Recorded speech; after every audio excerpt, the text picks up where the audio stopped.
राधे राधे प्यारे भक्तों। तो आइए हम जानते हैं करवा चौथ की कथा। करवा चौथ की कहानी बहुत समय पहले की बात है। एक साहूकार का 7 बेटे और उनकी एक बहन करवा थी।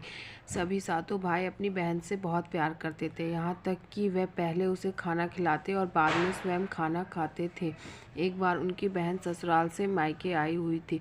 शाम को भाई जब अपना व्यवसाय बंद कर घर आए तो देखा उनकी बहन बहुत व्याकुल थी। सभी भाई खाना खाने बैठे और अपनी बहन से भी खाना खाने को आग्रह करने लगे, लेकिन बहन ने बताया कि आज उसका करवा चौथ का निर्जला व्रत है और वह खाना नहीं खाएगी और वह खाना सिर्फ चंद्रमा को देखकर, उसके अग्र देखकर ही खा सकती है, क्योंकि चंद्रमा अभी तक नहीं निकले हैं।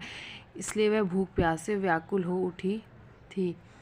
सबसे छोटे भाई को अपनी बहन की हालत देखी नहीं जाती और वह दूर पीपल के पेड़ पर एक दीपक जलाकर चलनी की ओट में रख देता है।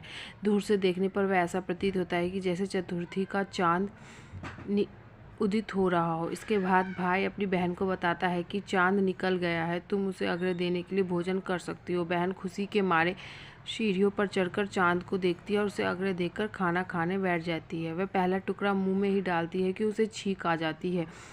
दूसरा टुकड़ा डालती है तो उसके बाल निकल आते हैं और जैसे ही तीसरा टुकड़ा मुंह में डालने की कोशिश करती है तो उसके पति की मृत्यु का समाचार उसे मिलता है। वह बुखला जाती है, उसे गुस्सा आ जाता है।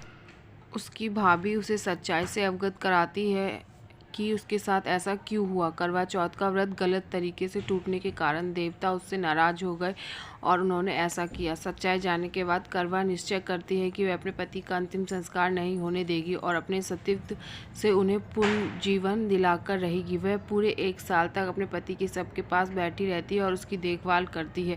उसके ऊपर उगने वाली सुई नुमा घास को एकत्रित करती है। 1 साल बाद फिर करवा चौथ का दिन आता है। उसकी सभी भाभियाँ करवा चौथ रखती है।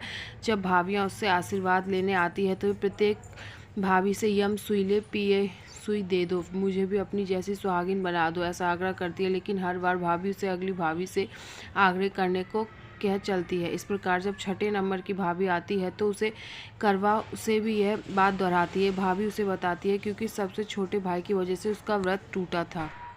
अंततः उसकी पत्नी में ही शक्ति है कि वे तुम्हारे पति को दोबारा जीवित कर सकते, इसलिए जब वह आए तुम उसे पकड़ लेना। जब तक वह तुम्हारे पति को जिंदा ना कर दे उसे नहीं छोड़ना। ऐसा कहकर वह चली जाती है। सबसे अंत में छोटी भाभी आती है। करवा उनसे भी सुहागिन बनने का आग्रह करती है, लेकिन वह बात को टाल करने लगती है। इससे देख करवा उन्हें जोर से पकड़ लेती है और अपनी सुहाग को जिंदा करने के लिए कहती है। भाभी उसे छुड़ाने के लिए नोचती है, घसीटती है, लेकिन वह नहीं छोड़ती। अंत में उसकी तपस्या को देख भाभी पसीज जाती है और अपनी छोटी उंगली को चीरकर उसमें से अमृत उसके पति के मुंह में डाल देती है। करवा का पति तुरंत श्री गणेश कहता हुआ जीवित हो उठता है।